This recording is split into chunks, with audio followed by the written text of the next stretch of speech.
Hi అండి, ఈరోజు recipe వచ్చేసి అరటిపండుతో సేమియా సగ్గుబియ్యం పాయసం చూపిస్తున్నాను.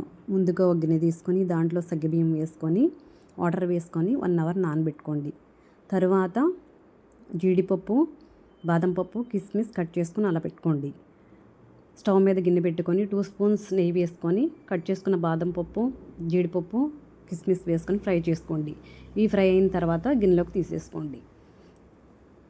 తర్వాత సేమియా వేసుకొని గోల్డ్ కలర్ వచ్చే వరకు ఫ్రై చేసుకోండి. అవి ఫ్రై అయిన తర్వాత గిన్నెలోకి తీసేసుకోండి. తర్వాత దీంట్లోకి పాలు వేసుకొని అవి మరుగుతున్నప్పుడు మనం నానబెట్టుకున్న సగ్గుబియ్యం వేసేసుకోండి.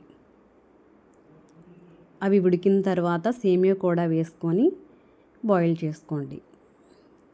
అవి కూడా ఉడికిన తర్వాత నేను కండెన్స్డ్ మిల్క్ వేసుకున్నాను, షుగరు బెల్లం వేసుకోలేదు. మీకు కావాల్సితే మీకు ఇది ఉంటే ఓకే, లేకపోతే షుగర్ కానీ బెల్లం కానీ వేసుకోండి.